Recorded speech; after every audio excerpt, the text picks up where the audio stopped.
So ఇప్పుడు నాగ చైతన్య శోభిత మ్యారేజ్కి సంబంధించి కూడా ఎన్ని స్పెక్యులేషన్స్, అంటే వీళ్ళిద్దరి వల్లే సమంత కూడా విడాకులు తీసుకుని పోయింది, తను దూరం అవడానికి కూడా శోభితనే కారణం, ముందు నుంచి కూడా వీళ్ళకి రిలేషన్స్ ఉన్నాయి అనేది.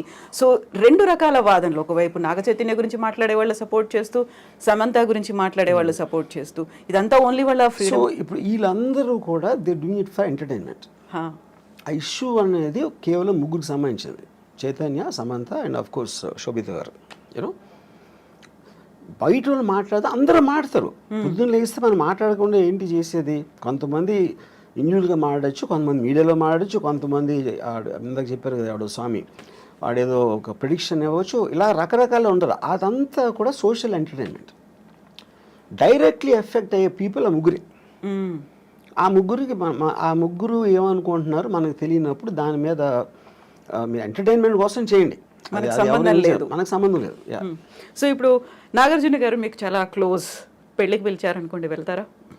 నో, నాగార్జున కూడా పిలవడు ఇప్పుడు రారు అని అర్థమైంది ముందు నుంచి. నాకు పెళ్ళిళ్ళకి వెళ్ళటం one of the biggest issues ఏంటంటే అందరు నవ్వుతా మాట ఏం చేస్తున్నారు ఈ మధ్యన. నాకు అలాంటి కైండ్ ఆఫ్ ఫార్మల్ కాన్వర్జేషన్స్ అంటే నాకు చాలా చిరాకు పడుతుంది. అందుకని అలాంటి ఈవెంట్స్కి వెళ్ళను నేను ఎప్పుడు. నేను పెళ్ళిళ్ళకి, అదే చావులు కూడా వెళ్ళను. సేమ్ పెళ్ళిళ్ళకి చావులకి రెండు ఒకటే నా దృష్టిలో. చావుల్లో కూడా అందరూ మాడిమోహం పెట్టుకుని ఎలా పోయారు ఏంటో అసలు ఇప్పుడు అనుకోలేదండి, ఈ డైలాగులు అన్నీ అనాలి. సేమ్ స్టాండర్డ్ డైలాగ్స్ ఉంటాయి. అందుకని ఈ రెండు పెళ్ళిళ్ళకి చావులకి ఎప్పుడు వెళ్ళాం. స్ట్రాంగ్ స్టేట్మెంట్ కదా సాంగ్ అంటే నా ఫీలింగ్. అది రెండు ఒకటే. చావు అంటే మీరు వేరే లోకం వెళ్ళిపోతున్నారు అనుకున్నాం, పెళ్ళి కూడా మీరు వేరే లోకంలోకి వెళ్ళిపోతున్నారు. సో పెళ్ళి చావు రెండు ఒకటే అనడం అనేది అంత ఈజీ కాదు కదా. ఈజీగా కష్టం కాదు కదా, అది నేను అనుకునే ట్రూత్. అది పెళ్ళి అనేది మీ ఫ్రీడమ్ కోల్పోయి ఒక జైలుకి వెళ్తున్నారు. ఇక్కడ కూడా మీ లైఫ్ బతికే ఫ్రీడమ్ కోల్పోయి చచ్చారు. ఆ రెండింటికి సిమిలారిటీ ఉంది అనేది నా బిలీఫ్. అది సో ఇలా మాట్లాడడం బ్యాడ్ కావచ్చు, కాకుంటే రాము గారితో మాట్లాడవచ్చు. వాట్ ఇఫ్ ఎండ్ స్టేజ్ రాము గారు ఎలా ఉండాలనుకుంటున్నారు, ఏం జరగాలి, ఎలా ఉంటే బాగుంటుందని? ఎండ్ స్టేజ్ ఇప్పుడు నేను నా పనులు చేసుకునే, అంటే నేను ఎవరి మీద డిపెండ్ అవ్వకుండా నేను చేయగలిగే, నేను చేసుకోలేని రోజు వచ్చినప్పుడు డెత్ అనేది వస్తుంది. డెత్ నేను ఏం చేయలేను, బతికుడిని కూడా ఏం చేయను అనే రోజు వస్తే నేను చచ్చిపోతాను. ఎందుకంటే I want to see what happens in the next after the death. ఎలా? I have my ways. మీరే చచ్చిపోతాను అంటే I will see the most least painful death ఏంటనేది అది రీసెర్చ్ చేసి నాకు ఆల్రెడీ ఉన్నాయి నా దగ్గర ఐడియాస్. అంతే. ఎందుకంటే యూ డోంట్ నీడ్ లివింగ్ అనే పర్పస్ లేదు. If you are not able to do what you want to do, అప్పుడు బతకలేదు ఎందుకు అసలు? ఊరికే చెట్టులాగా హాస్పిటల్ బెడ్ మీద ఉంటాం, అదే కదా point. You know, so if you are not enjoying your life, you have no reason to live. ఇది ఇంకొక ఎక్స్ట్రీమ్ కదా, చాలా ఈజీగా పోవచ్చు, లేకుంటే ఇలాంటి పెయిన్ఫుల్ అనేది లేకుండా. ఎక్స్ట్రీమ్ అనేది ఉండదు, ఎవరి థాట్ అలా ఉంటుంది. మీకు ఎక్స్ట్రీమ్ అయింది అనేది నాకు చాలా న్యాచురల్ అనుకోవచ్చు. Extreme is by definition is one persons perspective another person, అంతే కదా. ఎక్స్ట్రీమ్ అంటే ఇప్పుడు మీ దానికి ఉన్న దానికన్నా ఇంకా ఎక్కువ డీపర్ ఇంటెన్సిటీతో నమ్ముతూ ఉంటే అది ఎక్స్ట్రీమ్ అవుతుంది. ఇప్పుడు టెర్రరిస్ట్ ఉన్నాడు, ఎక్స్ట్రీమ్ అని ఎందుకు అంటాం ఎక్స్ట్రీమిస్ట్ అని? వాడి కోపాన్ని అంత నిర్వహించబడుతున్నాడు, చంపేస్తున్నాడు, బాంబులు పెడుతున్నాడు. అది మీరు చేయరు. మీరైతే మా అయితే తిడతారు, మా అయితే కొడతారు, లేకపోతే మా అయితే అరుస్తారు. వాడు దానికి వెళ్తున్నాడు. ఇలాంటితో వర్కౌట్ అవ్వని వాడు నమ్ముతున్నాడు. కానీ ఎక్స్ట్రీమిస్ట్ ఎవడు? వాడు ఎక్స్ట్రీమిస్ట్ అనుకోడు కదా, వాడు నమ్ముతూనే చేస్తున్నాడు అది. సో పెయిన్లెస్గా ఉండాలి, ఈజీగా స్మూత్గా ఉండాలి అంటే రీసెర్చ్ చేస్తున్నారు. అందులో సూసైడ్ కూడా ఉందా? సూసైడ్ అని కావాలి కదా, లేకపోతే మీరు ఇన్ఫ్లిక్టింగ్ ఆఫ్ పెయిన్లెస్ అనేది మీరు అనుకునే పర్పస్కి ఎంత సింప్లిస్టిక్గా ఎంత స్మూత్గా జరగాలని చూస్తారు. అది బిజినెస్ అవ్వచ్చు, లేకపోతే any decision you are making, you want to make the effort lesser to get the maximum result. అప్పుడు డెత్ అనేది మీకు రిజల్ట్ కావాలి అనుకున్నప్పుడు డెత్లో ఒక పెయిన్ ఆస్పెక్ట్ అనేది ఎంతో కొంత ఉంటుంది. మేబీ ఆ ఎంతో కొంత దాన్ని రెడ్యూస్ చేయడానికి you will use your knowledge and your thinking. Yeah. So ఎప్పుడు నేను ఆ లాస్ట్ స్టెప్ తీసుకోవాలి అనేది ఏ స్టేజ్లో నేను డెసిషన్ చెప్పాను కదా, when I can do, when I have to depend on somebody else, that is the last stage for me. Yeah. It is not about the age. ఇప్పుడు సపోజ్ నాకు ఇప్పుడు మీ స్టూడియోకి ఇంటర్వ్యూకి వచ్చాను, ఇప్పుడు వెళ్తా ఒక యాక్సిడెంట్ అయిపోయి నా కాళ్ళు పోయినాయి అనుకోండి for example. So I might do it now only. లేదా నాకు 80 years 90 years వచ్చినా కూడా నేను ఇంకా చేయగలుగుతున్నాను అంటే I might not do it. So the point is not about the age, it's about your fallibility. So మనం డొనేషన్స్ వీటన్నిటి గురించి మాట్లాడుకున్నాం. ఇలాంటి సడన్ డెత్ ఏదైనా వచ్చింది అనుకున్నప్పుడు నా హార్ట్ డొనేట్ చేయండి, లేకపోతే నా ఐస్ డొనేట్ చేయండి, నా కిడ్నీస్ డొనేట్ చేయండి, ఇలాంటి జీవన్ దాన్ అనే కాన్సెప్ట్ వచ్చింది కదా. చనిపోయిన తర్వాత కూడా నలుగురిలో బతికుండొచ్చు, ఈ లోకాన్ని చూడొచ్చు అనే కాన్సెప్ట్ రాము గారికి అనిపించింది. నేను ఎందుకు చేయనంటే ఇప్పుడు see there is nothing in life which is uncertain, which is certain. మనది అయిపోయింది కదా, మన బాడీయే కదా. ఇప్పుడు సపోజ్ నెక్స్ట్ బర్త్ ఉందనుకోండి, నెక్స్ట్ బర్త్లో ఇప్పుడు పుట్టుగుడ్డోళ్ళందరూ ఎవరైతే గుడ్డిగా పుడతారో వాళ్ళందరూ లాస్ట్ బర్త్లో డొనేషన్ ఇచ్చారేమో నాకు ఒక అనుమానం. అప్పుడు దేవుడి దగ్గరికి వెళ్ళి ఇచ్చావు కదా, ఇప్పుడు అయితే నెక్స్ట్ బర్త్ నువ్వు నీ కళ్ళు లేని కూడా పడతావు అని చెప్పారు అనుకోండి, అరే అమ్మా అని నేను డిసప్పాయింట్ అవుతాను కదా. అందుకని అలాంటి ఛాన్స్. ఇంకోటి ఏంటి, I'm not an అల్ట్రూయిస్ట్, I don't live for others. నా కోసమే బతుకుతా, అన్నీ నేనే తీసుకెళ్ళిపోతాను. కాకుంటే ఇప్పుడు కళ్ళని దానం చేయమన్నప్పుడు వచ్చినటువంటి ఒక యాడ్ అనేది ఉంది, నెక్స్ట్ జన్మలో మీ కళ్ళతో ఈ ప్రపంచాన్ని చూడొచ్చు, అందమైన ప్రపంచాన్ని చూడొచ్చు అనేది. కళ్ళు అనేది ఇట్స్ ఎ డివైస్.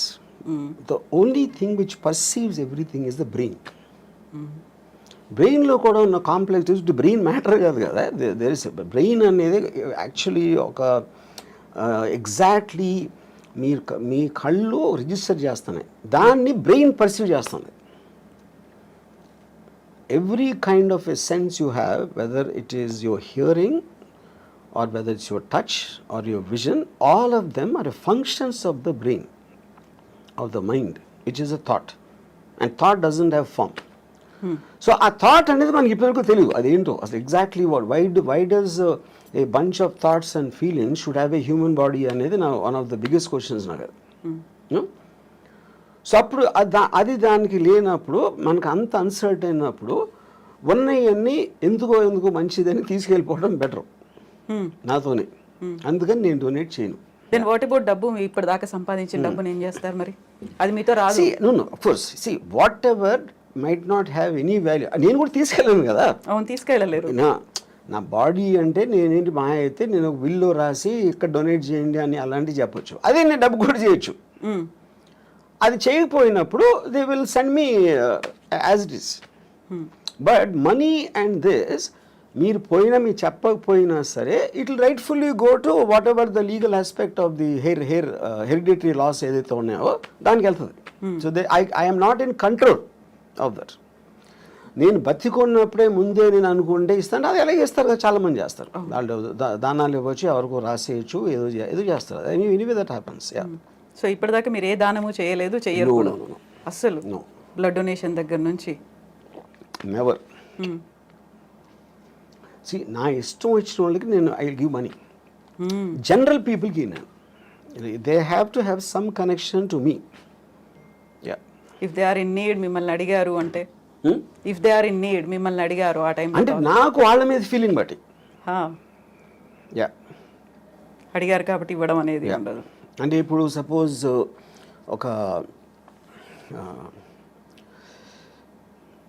అంటే ఇప్పుడు డొనేషన్ ఎప్పుడు మీరు ఒక వికలాంగులు లేకపోతే పేదలు లేకపోతే మన ఏమంటారు దాన్ని ఎయిడ్స్ అంటే ఎయిడ్స్ వచ్చినప్పుడు చెప్తున్నాను. అంటే I'm just what ever comes to my memory. అలాంటి ఆస్పెక్ట్స్లో ఎందుకంటే ఒక జాయిలు ఉండాలి, ఒక ప్రజలకు సేవ చేసే. ఇప్పుడు నేను సేవ చేసేది కేవలం అందమైన అమ్మాయిలకి. ఇప్పుడు నేను ఒక పర్టికులర్ టైంలో నేను ఒక అమ్మాయి నేను మాట్లాడుతూ ఉంటే అమ్మాయి ఢిల్లీ నుంచి వచ్చింది. తను ఆప్ పార్టీ మన కేజ్రీవాల్ అరెస్ట్ గురించి మాట్లాడతాను. నేను వేసుకున్న డ్రెస్సు చాలా అందంగా ఉంది. నేను అది అనుభవిస్తున్న టైంలో నువ్వు కేజ్రీవాల్ అరెస్ట్ గురించి మాట్లాడతావు. అలా కేజ్రీవాల్కి నాకు సంబంధమే లేదు. అప్పుడు ఆ టాపిక్ మూలాన నేను ఆనందించే ఆస్వాదన తగ్గిపోతుంది, అది డిస్టర్బ్ చేస్తుంది. అప్పుడు నీకన్నా కేజ్రీవాల్ నాకు ఎందుకు ఇష్టం అవ్వాలి, నువ్వెందుకు అనుకుంటున్నావు నాకు చెప్పాను. ఇప్పుడు ఇక్కడ పాయింట్ ఏంటి, she is concern about Kejriwal. Kejriwal లేకపోతే ఢిల్లీ పబ్లిక్ ఏమవుతారు, బీజేపీ వాళ్ళు ఏదో మోసం చేస్తున్నారు, బీజేపీ వాళ్ళు కొట్టబానుతున్నారు, ఇది అది అని చెప్తే నాకు బీజేపీ సంబంధం లేదు, కేజ్రీవాల్ లేదు, ఢిల్లీ ప్రజలు కూడా లేదు, కానీ నువ్వంటే ఉంది. అప్పుడు ఎవరి మీద నాకు ఇష్టం, మీకు వికలాంగ ఇష్టం అన్నప్పుడు నాకు అందమైన అమ్మాయి ఇష్టం. I'm just trying to give an example. So అప్పుడు నేను ఒక అమ్మాయి అందాన్ని కెమెరాలో బంధించడానికి నేను లక్షలు ఖర్చు పెడతాను. అదే లక్షలు వాళ్ళకి ఇవ్వచ్చు కదా, స్కూల్ కట్టేసేది కదా అంటే నేను చేయను. ఎందుకంటే I'm getting happiness out of that. నా కోసం ఖర్చు పెట్టుకున్నాను, అమ్మాయి కోసం కాదు. ఎవరి మూలానైతే నాకు హ్యాపీనెస్, నాకు అనేది అండర్లైన్ పాయింట్ అక్కడ. యా, అప్పుడు పవర్ఫుల్ మెన్, బ్యూటిఫుల్ విమెన్, ఇలాంటి కొన్ని కేటగిరీస్ ఉంటాయి నాకు, వాటి మీద ఖర్చు పెడతాను. యా, ఆ అమ్మాయి రియాక్షన్ ఏంటప్పుడు? Now she start laughing. ఎందుకు laughing? Because why is Kejriwal Delhi people and they are better than your beautiful body అని అడిగా. అది నాకు చెప్పాను. నేను చెప్తున్నాను క్లియర్గా, నాకు నువ్వే ఇష్టం, వాళ్ళు కాదని. నీ బాడీ కన్నా వాళ్ళు ఎందుకు నాకు ఇష్టం ఉండాలి అని నువ్వు చెప్పాను. Maybe in the way I talked and all that she suddenly started laughing. ఎందుకంటే ఆన్సర్ చెప్పలేక. సో కేజ్రీవాల్ గురించి వాటి గురించి అసలు మిమ్మల్ని అడగొద్దు, పాలిటిక్స్ గురించి, దేని గురించి, unless I'm interested. I might have been interested in suppose మన వైసీపీ దాంతో మన once the election is, I'm film maker. ఆ ఫిల్మ్ మేకర్ నేను అనుకున్న తీసాను, అయిపోయింది, ఎలక్షన్ అయిపోయింది, రిజల్ట్ వచ్చింది. So I'm off that. అంటే ఒక పర్టికులర్ సినిమా తీస్తున్నప్పుడు ఆ సినిమాకి సంబంధించిన టాపిక్లో కాన్సన్ట్రేట్ చేస్తాను. సత్య తీసినప్పుడు I was very much in to the underworld, for example. 26/11 తీసినప్పుడు టెర్రరిజం, ఇంకోటి ఏదో తీసినప్పుడు ఆ పర్టికులర్ సినిమా ఉన్న మూడ్లో నా కాన్సన్ట్రేషన్ అనేది డైవర్ట్ అవుతూ ఉంటుంది ఆ మ్యాటర్ బట్టి. యా, సో ఇప్పుడంతా శారీ మీదే ఉందా? బికాజ్ కరెంట్ ప్రొడక్షన్ కనుక.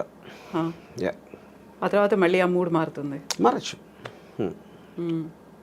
సో రంగీలా తీసినప్పుడు అదొక రకమైన మూడ్లో ఉన్నారు. అంటే మన మైండ్ స్టేట్ ఆ వర్క్లో ఉంది కాబట్టి దానికి రిలేటెడ్ సబ్జెక్ట్స్ మీద ఆటోమేటిక్గా మీకు అటెన్షన్ ఎక్కువ ఉంటుంది. సో ఈ సినిమాలు తీసిన ప్రతి దాంట్లో కూడా అమ్మాయే కనిపిస్తుంది, అమ్మాయి డ్రెస్సింగ్ కనిపిస్తుంది, అమ్మాయిలో ఉన్నటువంటి ఆ బ్యూటీ అనేది కనిపిస్తుంది. ఇంకా ఇంతకు మించి బియాండ్ ఇంకా మీరు ఆలోచిస్తారని మేము ఎక్స్పెక్ట్ చేయొద్దు, అంతే కదా? అని ఇందాక చెప్పాను కదా నేను, అంతే. My primary thing are powerful men and sexy women, beautiful sexy women. You know, దానికి రిలేటెడ్ మ్యూజిక్ ఉండొచ్చు, దానికి రిలేటెడ్ ఇంకా ఏదో ఒక కాంటెక్స్ట్ ఆఫ్ సమ్ షూటింగ్ ఒక సీన్ అలాగే, but all of them are again coming back to the same thing. నేను సినిమాలోకి వచ్చింది శ్రీదేవి గారిని డైరెక్ట్గా చూడటానికి వచ్చాను, అంతేగాని మంచి సినిమా తీద్దాం, మంచి ఎంటర్టైన్మెంట్ ఇద్దాం, ఫ్యామిలీ అందరూ చూడదగ్గ సినిమా అని నేను ఎప్పుడు రాలేదు. అలాంటి సినిమాలు ఏదైనా వచ్చి ఉంటే అది బై ప్రోడక్ట్గా వచ్చినాయి, కానీ అది నా మెయిన్ ఇష్యూ కాదు. ఫోకస్ కూడా పెట్టలేదు. నా యాక్చువల్ ఫస్ట్ ఇంటర్వ్యూలోనే నేను చెప్పాను, నాకు సినిమాల్లో నేను వచ్చింది Amitabh Bachchan's gun and Zeenat Aman's thighs అని చెప్పాను. నన్ను ఫస్ట్ సినిమాకి అట్రాక్ట్ చేసింది ఈ రెండు. యా, సో ఇప్పుడు శ్రీదేవి, అందుకని నా బయోగ్రఫీ గన్స్ అండ్ థైస్ అని పెట్టిన పేరు. అవును, శ్రీదేవి మీద ఇష్టం. బోనీ కపూర్ ప్రొడ్యూస్ చేస్తారు, జాన్వీ కపూర్తో తీయమంటే తీస్తారా? ఎందుకు? నాకు Janhvi Kapoor I don't connect to her. So Sridevi connection ఉంది కదా అక్కడ. కానీ శ్రీదేవి గారు పర్టికులర్ పర్సన్, ఆవిడికి పుట్టిన బిడ్డ, కానీ ఈవిడ శ్రీదేవి కాదు కదా. నాకు today somebody might like her more than Sridevi, అది వాళ్ళ పర్సనల్ విషయం. ఇప్పుడు నేను నా జనరేషన్లో, నేను కాలేజ్ టైంలో ఉన్న నా మెంటల్ స్టేట్కి ఐ కనెక్టెడ్ శ్రీదేవి గారు. సో సేమ్ థింగ్ ఇప్పుడు అవ్వచ్చు. ఇప్పుడు నాకన్నా చాలా యంగ్ ఎవరు 20s, 30s ఉన్నోళ్ళు దే మైట్ కనెక్ట్ జాన్వీ చాలా శ్రీదేవి గారు, కానీ చాలా ఎక్కువ చేయొచ్చు, అది వాళ్ళ ఇండివిజువల్. ఆ టైంలో కూడా somebody might like Jayaprada more, somebody might like somebody more, you know. అప్పుడు ఈచ్ ఇండివిజువల్కి వాళ్ళకున్న పర్సనల్ పర్స్పెక్టివ్ అనేది డిఫర్ అవుతుంది. సో శ్రీదేవి గారి మీద ఏదైనా బయోగ్రఫీ తీయాలి అంటే ఆలోచన? నో. శ్రీదేవి గురించి తీయాలంటే శ్రీదేవియే ఉండాలి అక్కడ, అంతే. పాయింట్ అది కూడా కాదు. అంటే ఇప్పుడు శ్రీదేవి గారి లైఫ్ హిస్టరీ అంటే నేను I want her to be a beautiful image in my mind. అలాగే ఉంది. బ్యూటిఫుల్ ఇమేజ్ అనేది నేను ఇష్టపడతాను, కానీ ఆవిడ వెనకాల కష్టాలు, అదేమైంది ఇదేమైంది ఏదో సూసైడ్ అంటే I don't want do that. I don't want get in to that space only. ఎందుకంటే ఒక పుట్టడానికి ప్రతి ఒక్కడికి ఒక అంటే నేను అంటే ఇప్పుడు నా ఏజ్లో వెనక చూసుకుని ఏమేం చేశాను లైఫ్లో, ఏమనిపించాను అని ఒకసారి చూస్తే Sridevi garu is one of the big reason. అలాగే Jayasudha garu is very big reason. Bruce Lee was a big reason. Ayn Rand is a big reason. వీళ్ళందరి ఎగ్జిస్టెన్స్ వల్లనే నా లైఫ్కి ఫుల్ఫిల్మెంట్ వచ్చింది. వీళ్ళని తీసేస్తే నా లైఫ్ బ్లాంక్. అసలు నేను వెనక్కి తిరిగి చూసుకుంటే కొంతమంది వ్యక్తుల్ని తీసేస్తే my life is a full blank. But so the people influence me. వాళ్ళు నాకు ఆనందం ఇచ్చారా, ఎక్సైట్మెంట్ ఇచ్చారా, మోటివేషన్ ఇచ్చారా, లేకపోతే ఒక పాత్వే చూపించారా, ఇవన్నీ కూడా వీళ్ళందరూ చేశారు. దాంట్లో she is a very important person. Yeah. So ఇప్పుడు బ్యూటిఫుల్ ఉమెన్తో పాటుగా పవర్ఫుల్ మెన్ అన్నారు. పవర్ఫుల్ మెన్ అంటే ఎవరి మీద cinema? Powerful men Dawood Ibrahim అవ్వచ్చు, అమితాబ్ బాల్ ఠాక్రే అవ్వచ్చు. అమితాబ్ బచ్చన్ యాక్టర్. అమితాబ్ బచ్చన్ చేసిన క్యారెక్టర్ బాల్ ఠాక్రే సర్కార్ అవ్వచ్చు.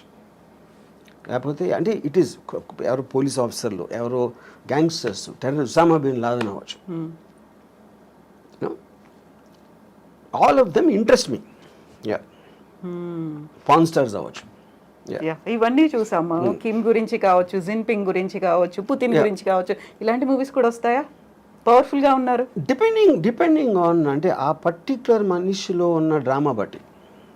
ఇప్పుడు జీపింగ్ సూరి నాకు పెద్ద తెలియదు. ఆయన అంటే చైనా గురించి అంత నేను ఎప్పుడు కాన్సన్ట్రేట్ చేయలేదు. Putin I know, but I feel Saddam Hussain is a great character. అంటే సినిమా స్టోరీకి సంబంధించినంత ఇది అని చెప్పేది.